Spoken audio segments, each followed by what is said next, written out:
Okay. Today we're working on my workbook, Onward to the Cross, which is a chronological look at Passion Week. We're going to, for our review today, we're going to go to the map on page 3 or 4 that's in your book and just kind of remember where we've all gone this whole week. Jesus and his friends had come to Jerusalem for the Passover. Each night they would stay in the town of Bethany with their friends. So Bethany is right under number 1 there. Mary, Martha, and Lazarus. They're also known as Simon the leper's house. They would walk the 5.5 miles roughly from Bethany to Jerusalem almost every day of the week. Bethpage, which is number 1, is where the 2 disciples got the donkey and the colt of which Jesus rides into Jerusalem on the first day of this week. This is known as the triumphal entry or Palm Sunday. So people were excited because they considered Jesus to be the Messiah, having just seen him raise Lazarus from the dead. Most of the action of Monday through Wednesday, if Jesus and his disciples are in town, is located around the temple, which is number 2. This is where Jesus cleanses the temple and argues with those in power. Thursday night, they're going to celebrate the Passover meal, so they decide to go to the upper room, which is number 3. This is where the upper room, or what Last Supper, what we now call the First Communion, was served. This is also where Jesus washes the feet of his disciples, and when Judas leaves the room to start his betrayal. From there, they're going to walk the 5 miles to Bethany, towards Bethany. When they get to Garden of Gethsemane, which is number 4, they stop to rest. Jesus, knowing what is about to happen, goes deep into the garden to pray, while the rest of the disciples, despite their best intentions, go to sleep. Soon a mob comes to arrest Jesus. Judas betrays Jesus with a kiss and he's taken away. All the disciples, not knowing what to do and not wanting to also be arrested, scatter. And Jesus tells Peter that in fact he will deny knowledge of him 3 times before the cock crows. This is also the time that Peter slices off the ear of the servant and Jesus replaces the ear and heals it. So now we're at the start of the trial of Jesus, that by Jewish law should not even be held at night. And that's at number 5, which is the high priest's palace. Okay, we are on chapter 10, which is the trial of Jesus. Nope. Nope. Yep. They took Jesus to the high priest, and all of the chief priests, the elders, and the teachers of the law came together. So where was Jesus when he was arrested? Gethsemane. Garden of Gethsemane, yes. We know this is very late on Thursday night. Several hours have passed after Passover dinner. And so pretty much I went through this as far as the actions that you can follow on the map. Mm-hmm. Peter followed him at a distance, right at the courtyard of the high priest. There he sat with the guards and warmed himself at the fire. What had happened to all the apostles when Jesus was arrested? Deserted him and fled. Yeah, they scattered. Yes. So now we know what happened to Peter. We actually know what happened to John as well. Go ahead and read that about in John. John 18:15-16. Simon Peter and another disciple were following Jesus. Because this disciple was known to the high priest, he went with Jesus to the high priest's courtyard. But Peter had to wait outside at the door. The other disciples, who was known to the high priest, came back, spoke to the servant girl on duty there, and brought Peter in. Remember, during this time, this is how the authors talked about themselves in third person. So we know the other disciple is John. At this point, where was Peter? Courtyard of the high priest. At this point, where is John? Courtyard of the high priest. Right. How had John gotten into the courtyard of the high priest? He was known of the high priest. Yeah, he was known. How did Peter get into the courtyard of the high priest? By John, he came back, spoke to girl on duty, and brought him in. Right. So what other people are there? And we referred to the prior page. So The chief, guards, servant girl, the high priest. yep.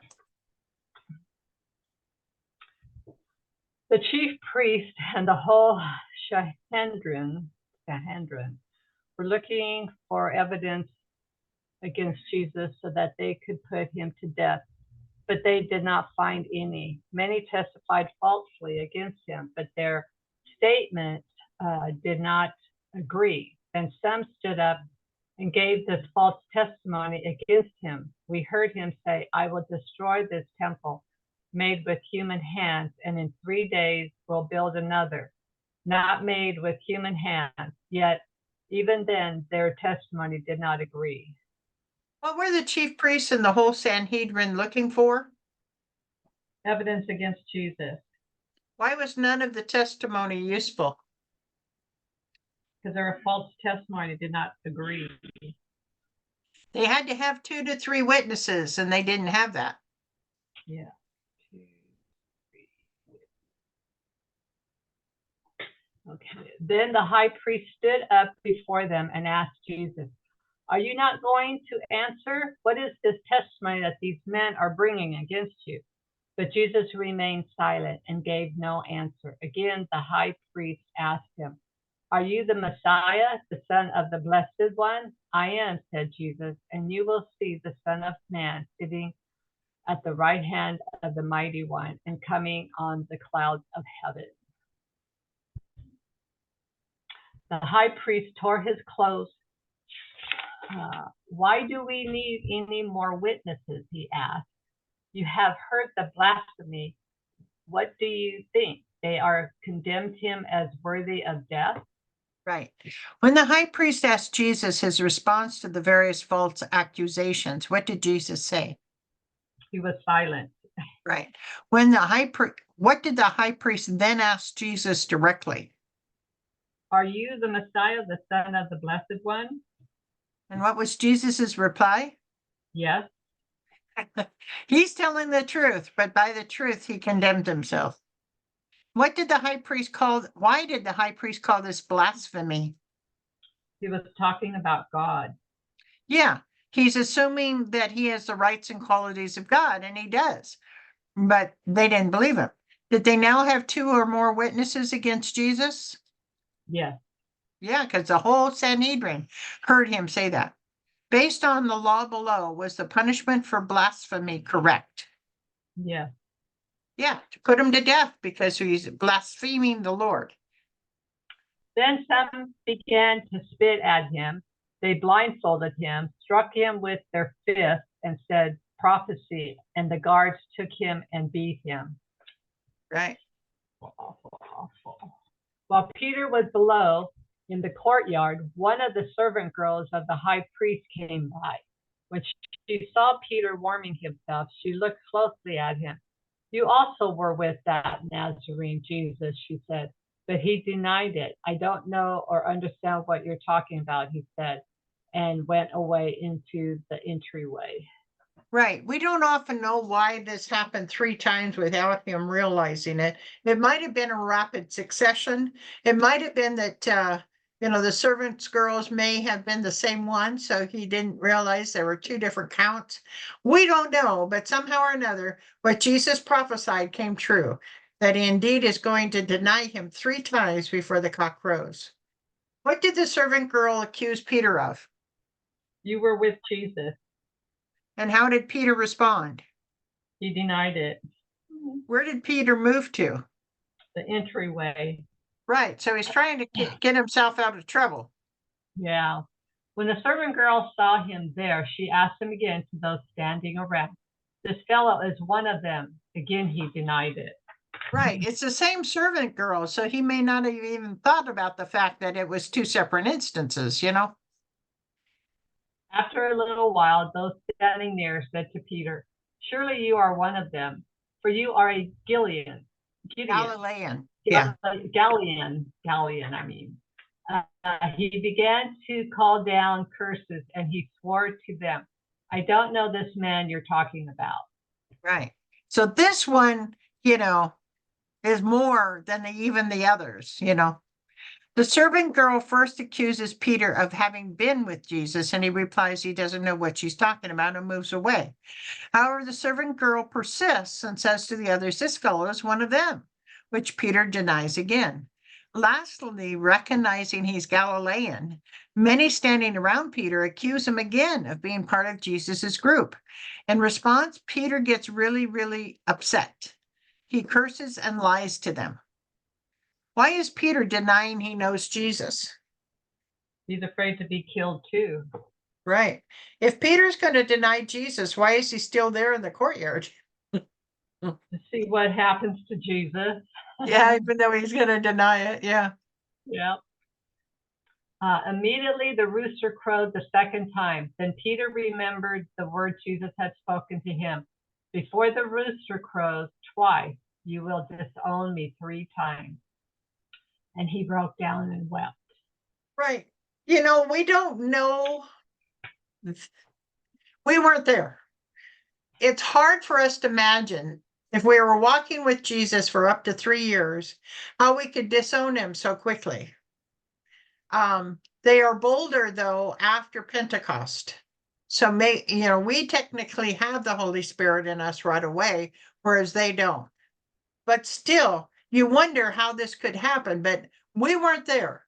I think when we're afraid of our life or afraid that we would be put on the cross or whatever, it's kind of like, in my mind, if you were unmarried and you were put to a test, it would be easier to, stand strong on that test. But if you have children at home and people, that you care for, that you wonder how they're going to be taken care of, you would tend to lie to protect your children. And I don't know. It just, I'm hoping that none of us are put in this kind of test. Yeah. Very early in the morning, the chief priest with the elders, the teachers of the law, and the whole Sanhedrin made their plan. So they bound Jesus, led him away, and handed him over to Pilate. Right. So again, they're not even supposed to be doing all this during the night. That's just against the Jewish law. But they like to pick which law they decide to follow and which laws they decide not to follow. What day is it? Friday morning. Right. Friday morning. Who did the members of the Sanhedrin bring Jesus to? Pilate. Right. His full name is Pontius Pilate, who Right. was governor of the Roman province from 26 to 36 AD. Under Roman law, the Sanhedrin could not condemn someone to death. Only a Roman official could do so. So Jesus has been led to the Antonio Fortress, and then circle the Antonio Fortress, which is way up there. So he's there twice. That's why it's 6 and 8. When Judas, who had betrayed him, saw that Judas was condemned, he was seized with remorse and returned the 30 pieces of silver to the chief priests and the elders. I have sinned, he said, for I have betrayed innocent blood. Here we take a quick detour to Judas Iscariot and what he's thinking at this moment. Remember, Jesus said that Satan entered him. I mean, we heard that Satan entered Judas. Well, now that all it's been done, Satan leaves Judas and Judas realizes what he's done. Okay.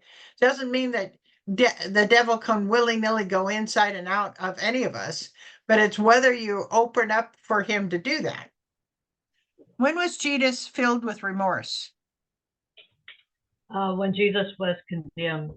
Right. What was the 30 pieces of silver given to Judas for? To betray Jesus. Why did Judas believe that he sinned? He betrayed innocent blood. What do you think Judas thought would happen to Jesus when Judas betrayed him? Didn't believe Jesus would be killed. Right, he didn't. I somehow he thought, well, if he's the Messiah, he'll go through this just fine, and I'm getting 30 pieces of silver for it. Yep. What is that What is that to us? They replied. That's your responsibility. So Judas threw the money into the temple and left. Then he went away and hanged himself. That Yeah. was hard to fathom. He would do that. Yeah. Actually, I'm not sure that I include the gruesome details that are in one of the Gospels where he hangs himself and his entrails come falling out, But yep, he did. So when he did that, I wonder if he still went to heaven. I don't know. He Yeah. would have to accept Jesus as Lord and Savior. So I don't know. Yeah. The chief priest picked up the coins and said, "It is against the law to put this into the treasury since it is blood money."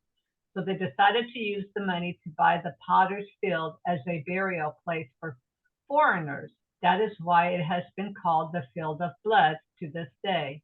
I wonder if Right. it's still that way. Yeah. And most graveyards have potter's fields today where the poor are buried. Oh. So yeah, it's kind of an interesting thing, but at least I know of one or two cemeteries that have a potter's field. Did Judas give back the money? Yes. Did this remove his sin of betraying Jesus? No. Why? He needed to ask Jesus for forgiveness. Right, which he didn't do. He hung himself instead. Yeah. What did Judas do to himself after he returned the money? Hung himself. Why did the chief priests believe that the 30 pieces of silver could not go into the treasury? Because that was blood money. Right. And I'm sorry, but first of all, it was your coin in the first place. And second of all, how is anybody going to know this money's tainted? But anyway, Yeah. that's my thought. What did they decide to use the money for? To buy the pottery field for burial for the Right. wonders. And what is this field called today? Field of blood. Yep. What a name. What a Yep. name.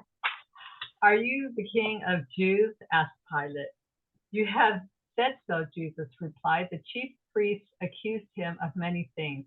So again, Pilate asked him, aren't you going to answer?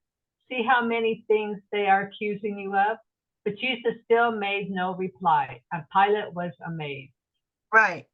Jesus was not going to respond to these accusations, although he does occasionally say something if there is a direct question that has to do with his deity, so he doesn't lie on those, but he's not going to answer on some of these accusations. Now, back to our events concerning Jesus. Notice how the accusation against Jesus changed from saying he was God to saying he was the king of the Jews. For Pilate, Jesus saying he was God was not an offense requiring death. Pilate would simply consider Jesus delusional.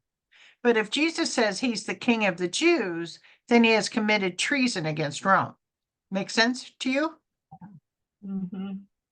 Why do you think the members of the Sanhedrin changed their accusation of Jesus? It wasn't an offense requiring death by saying he was God, from saying he was God to saying he was king of the Jews. Right, they're trying to work on Pontius Pilate as far as you have a treasoner here. And so that he would try to kill him.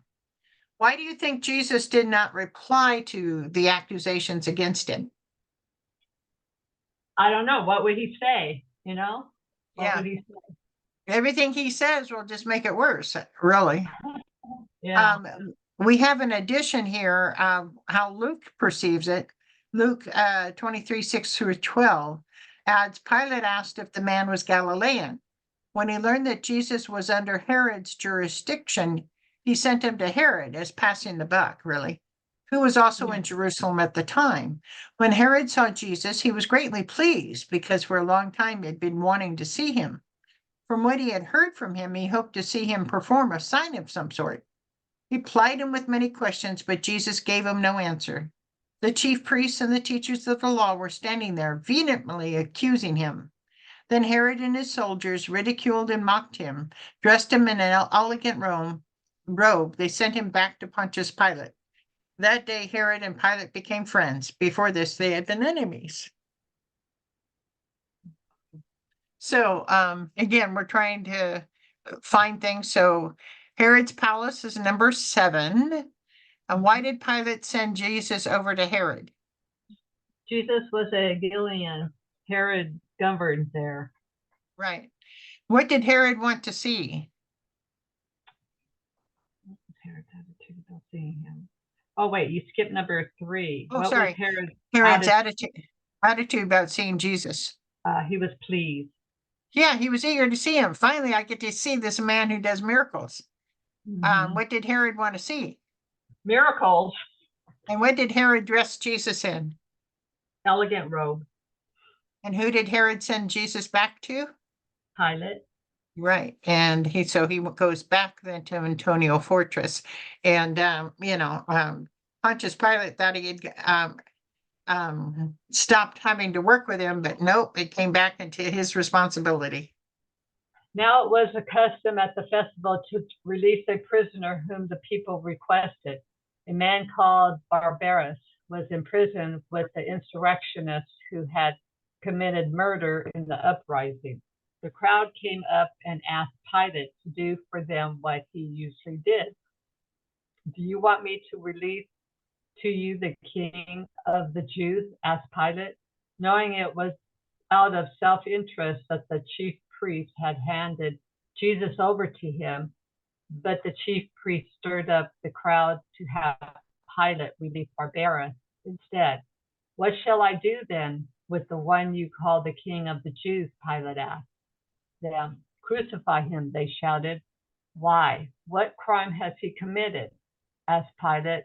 But they shouted all the louder, crucify him. Right. And so there was a standard custom each time to release a prisoner. And what Pontius Pilate did was try to find the worst one that he had in comparison to Jesus, thinking surely the crowd would pick Jesus. So he picks Barabbas, who was part of the insurrectionists, and they end up releasing Barabbas instead of Jesus. And one of the notes I don't have here for you, but that is written in the Bible, is Pontius Pilate's wife told him to be very, very careful of Jesus because she had a dream, and she was very concerned what would happen if Pontius Pilate had to do what he had to do with Jesus. I didn't include this here, but it's in one of the other Gospels.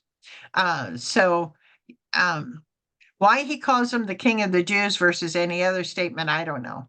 But maybe he was saying he's just delusional, guys. But so they went through the crowd to have them crucify him. How did they do that? I don't know.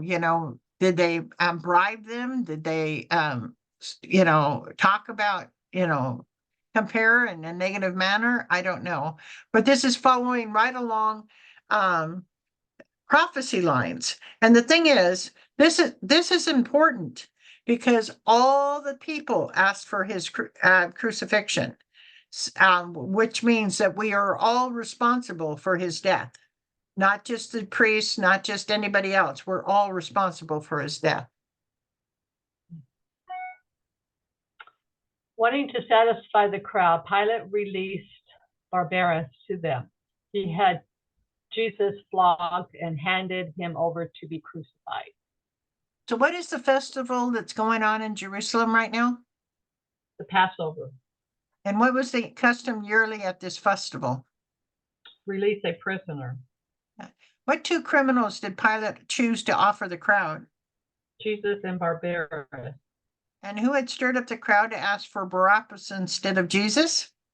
Chief priest. Right. What did the crowd want done to Jesus? Crucify him. Did Pilate think that Jesus deserved to be crucified? No. Why did Pilate do what the crowd requested? To satisfy the crowd and turn him to be crucified. So who do you believe is the most responsible for Jesus's death? The Sanhedrin, Pontius Pilate, the crowd, Judas Iscariot? Sanhedrin, because they paid the betrayer. Right. That could be, yeah, but everybody is responsible. And because of this, we all have to say there's no one that's not guilty. because the disciples ran away, so they weren't in defense of Jesus. All the crowd say crucify him. Everybody's in one accord, which is part of prophecy, so that he is literally paying the death for all of them, paying the price for all of them. Yeah. So we finally got to the crossword here. And so number 4, who did Pilate send Jesus to? Herod. And number 6 across, who did the chief priest take Jesus to? Pilate. Number 7, what is the punishment for blasphemy? Death. 1 down, what is the crime of assuming the rights or qualities of God? Blasphemy.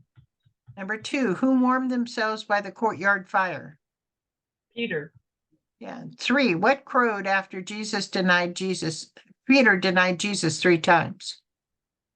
Oh, a rooster. And number 5, who was released instead of Jesus by Pilate? Barabbas. Yep. So, okay. So I'm going to go ahead and stop this.